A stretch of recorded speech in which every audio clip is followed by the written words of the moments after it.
Hey guys, the 2025 New York Yankees season is over. I want to talk to you guys about the whole season. It was the 123rd season for the New York Yankees of Major League Baseball. They entered the season as defending American League champions and American League East champions and runners-up to the 2024 World Series. And this season was the first full year without John Sterling, and it was the first full season for Dave Sims, who was appointed to replace John Sterling, who was our broadcaster for so many years. And that was really, really weird, but he did a really good job replacing Sterling. And I hope he continues to be the broadcaster. And he was very good with his home run calls and talking good baseball, from being with Seattle and then now being with the Yankees. On February 21st, 2025, the managing general partner, the owner, Hale Steinbrenner, announced that the organization had amended its long-standing facial grooming policy, sorry for the little stutter, which his late father, George, had instilled shortly after purchasing the team in 1973, after observing players with shaggy hair, mutton chops, and unkempt mustaches. Literally, the new policy stated that the Yankee players, coaches, and other unified personnel are now permitted to have well-groomed beards moving forward. However, there are parameters to maintain a look that is clean and disciplined. General Manager Brian Cashman, along with Steinbrenner, agreed that one driving the factor of this major change in franchise history is purely hypothetical in nature, and fear that they could miss out on future free agents because of the team's outdated policy. My opinion, I was shocked, and I thought they were never going to get rid of it, but it was alright. A lot of the players kept clean shaven also. On March 29th, the Yankees set a franchise record for most home runs in a game at 9, and they later tied the record on August 19th, the following day, tied the Major League record for most home runs in a 2-game series with 14. While the Yankees had a 7-game lead atop in the American League East on May 28th, the team then stumbled, allowing the Blue Jays to win the division via a head-to-head tiebreaker. However, the Yankees made it to the postseason for the 8th time in the past 9 seasons, 2017 to 2022, 24-25. On September 23rd, they finished with a 94-68 record, the same record as in the 2024 season. As the team with the best record among the wildcard teams in the American League, they clinched the 4th seed in the playoffs, and they faced the Boston Red Sox in the wildcard series, their 6th postseason meeting in the history of the Yankees-Red Sox rivalry. The Yankees defeated the Red Sox in the wildcard series in 3 games to advance to the division series for the 2nd consecutive season, to face the top seed and divisional champ to rival the Toronto Blue Jays, losing in 4 games, which was today. And it's hard to talk about because I'm a diehard Yankee fan. I always will be. And the Yankees had a lot of success this year. They really did. And they started off the year with the offseason trading outfielder Taylor Trammell to the Astros in exchange for cash considerations. November 22nd, they re-signed Trent Grisham to a 1-year, $5 million contract, avoiding arbitration. They also re-signed JT Brubaker to a 1-year contract, avoiding arbitration. December 10th, they signed left-handed pitcher Max Fried to an 8-year, $218 million contract, the richest contract by a left-handed pitcher. On December 11th, they re-signed relief pitcher Jonathan Loaizaga to a 1-year deal with the team option for next year, 2026. The Yankees also acquired right-handed pitching prospect Elmer Rodriguez Cruz and international signing bonus pool money from the Boston Red Sox in exchange for catcher Carlos Narvaez. On December 13th, they acquired right-handed pitcher Devin Williams from the Milwaukee Brewers in exchange for left-handed pitcher Nestor Cortez Jr., infielder Caleb Durbin, and cash considerations. The following month, he agreed to a 1-year, $8.6 million contract, avoiding arbitration. On December 17th, they acquired outfielder slash first baseman Cody Bellinger and cash considerations from the Cubs in exchange for right-handed starting pitcher Cody Poteet. And literally the Cubs had to pay the rest of that contract. On December 20th, the Yankees acquired right-handed relief pitcher Fernando Cruz and catcher Alex Jackson from the Cincinnati Reds for Jose Trevino. Then, on December 30th, they signed first baseman Paul Goldschmidt to a one-year, $12.5 million contract. And then, on January 9th, the Yankees re-signed Jazz Chisholm to a one-year, $5.85 million contract to avoid arbitration. They also re-signed Clark Schmidt to a one-year, $3.6 million contract. And then they re-signed Scott Efros to a one-year, $800 million contract, avoiding arbitration. Then January 15th, they acquired Michael Arias from the Cubs in exchange for cash considerations. Then they acquired Alan Wins from the Braves. They also claimed Ronnie Contreras from the Orioles off waivers. Then they re-signed Tim Hill to a one-year, $2.85 million contract with a club option for 2026 with a $3 million, which includes a $350 million buyout.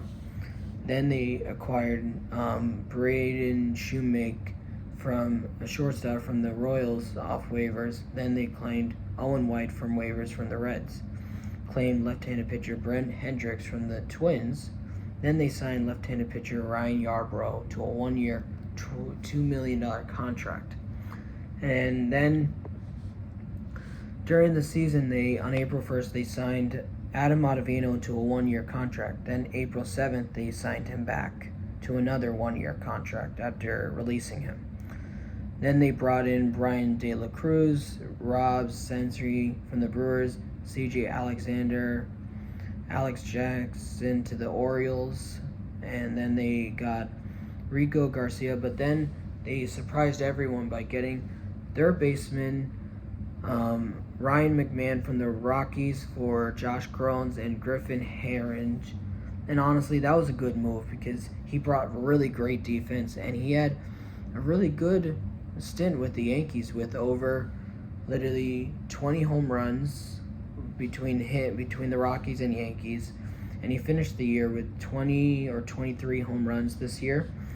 And then they acquired Ahmet Rosario, who had a good stint with the Yankees, and then they acquired Carlos Carrasco. No, they traded him to the Braves.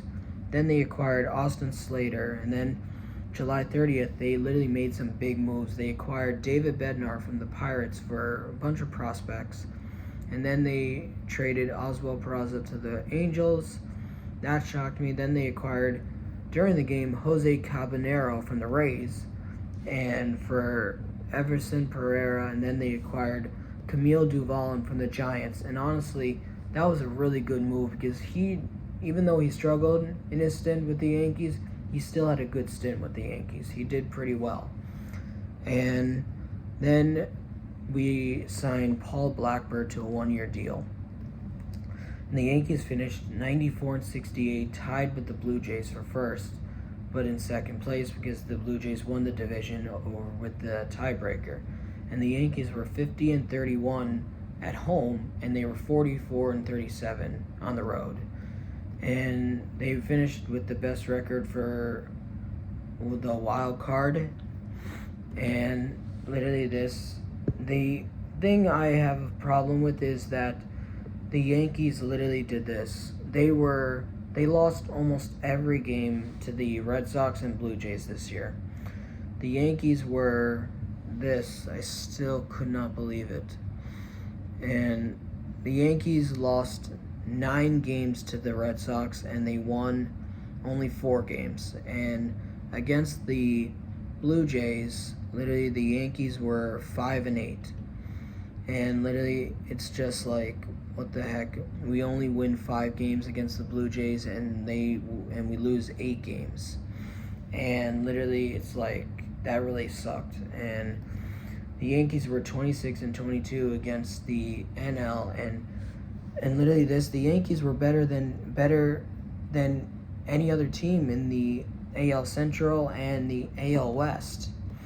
And literally they did have a really good season. Max Fried had a great season. He had over 18 wins this year.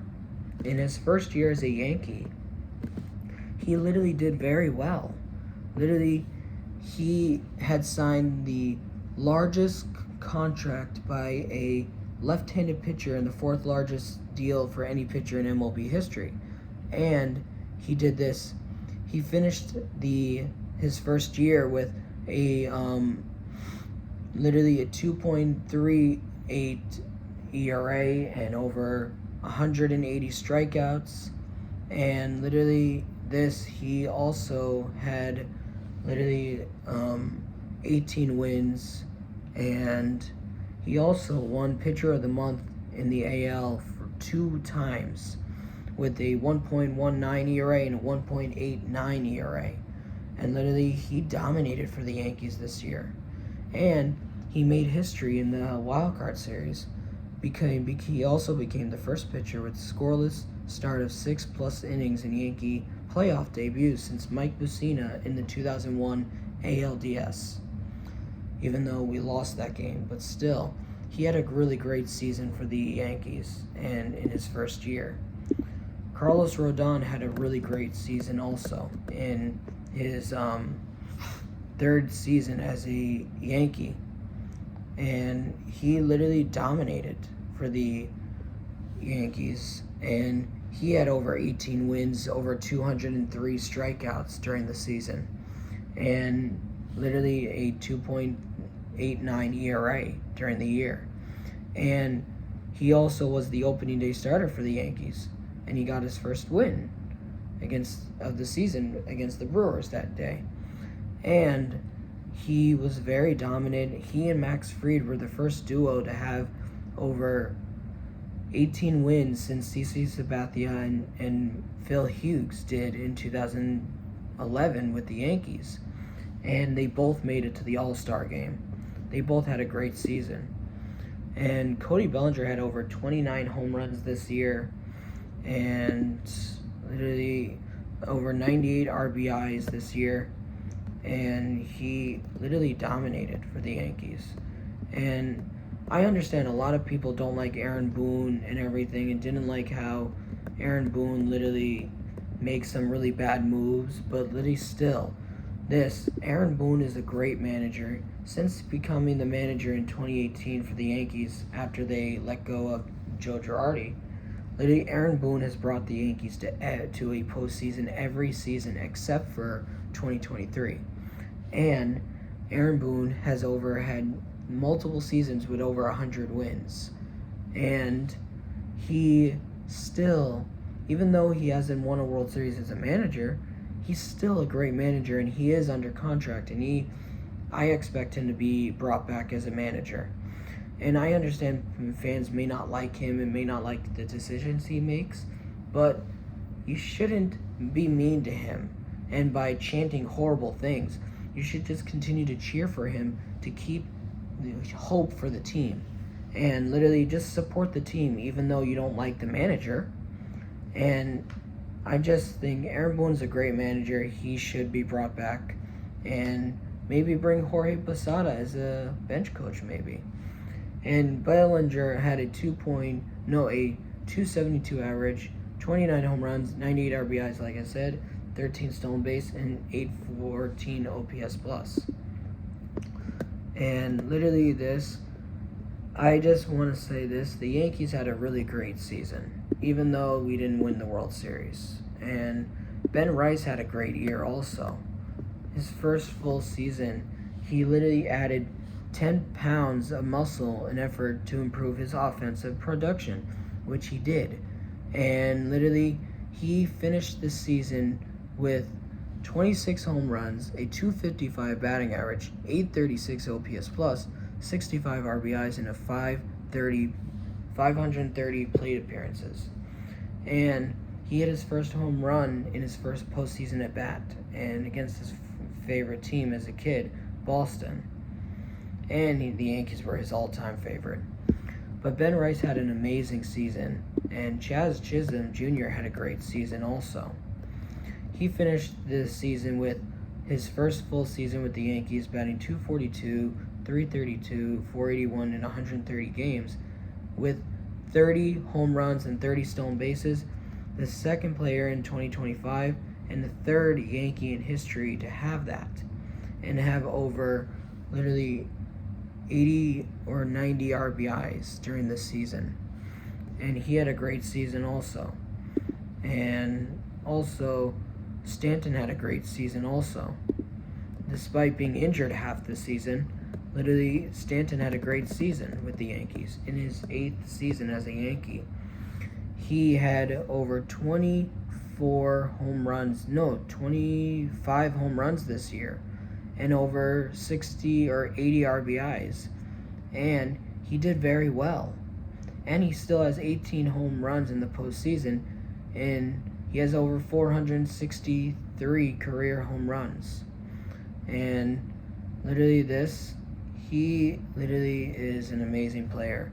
Aaron Judge had an amazing season. He is definitely going to win the MVP this year, because Aaron Judge had just a blowout American League season. Like, just an amazing season. Sorry. I'm also tired, but Aaron Judge dominated this year. He had a 331 average, 457, 688 on the season, while recording 53 home runs, 179 hits, 2 triples, 30 doubles, 114 RBIs, 124 walks, 36 intentional walks, which is an American League record, 12 stolen bases in 152 games. And his 36 intentional walks broke the American League single-season record, overtaking Ted Williams' record of 34, set in the 1957 season. And during the postseason, he literally batted .500, .581, .692 with 13 hits, 1 home run, 2 doubles, 7 RBIs across 7 games. And he is on his way to an MVP season. And he won the batting title, the first ever player since Jimmy Fox and Mickey Mantle to have over 53 home runs and win the batting title championship. He had an amazing season. And Paul Goldschmidt had an amazing season. I hope he comes back. And his first full season with the Yankees, he dominated. With over 15, I think, home runs this year, and over 84 RBIs and a .280 average. Paul Goldschmidt had a great season for the Yankees, and I hope they bring him back. And the Yankees had a really great season. Jose Cabanero had a great stint with the Yankees, and with 49 stolen bases. And since joining the Yankees, he had a really impact season with the Yankees. And Devin Williams, even though he had an off and on season with struggles being the closer and then not being the closer, he still had a great season for the Yankees. I do hope they bring him back, and I hope Luke Weaver is brought back, because he had a great season, and Tim Hill. Will Warren had a good season, and the rookie Cam Schlittler had a really great season. As a rookie, he really had a great season. He's definitely going to be in the rotation next year. And Garrett Cole will definitely be back next year, and Schmidt hopefully. And Oswaldo Cabrera will hopefully be back next year. And I hope Jason Dominguez is brought back next year in spring training too. And Volpe had a great season. Even though you may not like Volpe for a lot of his defensive struggles and offensive struggles, he's still an amazing player, Volpe. And Volpe is 24, and he finished this year really good with over 19 home runs, 84 RBIs, and a 270 average.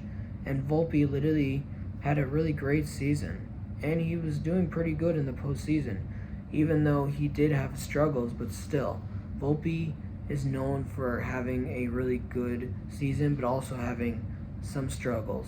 And I understand people may not like him, but still, don't boo him. You can boo him, but don't be rude to him and say mean things to him, where his dad also has to defend him too. Literally, Volpe deserves another chance, and you guys should literally just give him another chance. That's my opinion. Just give Volpe another chance. And thank you guys for joining in. And I wanted to say, Yankees, you had a great season, but we didn't win the World Series. I hope you guys go back next year and take it all next year in 2026. Thank you guys for an awesome season. I'll be watching and live streaming the postseason. And let's go Yankees.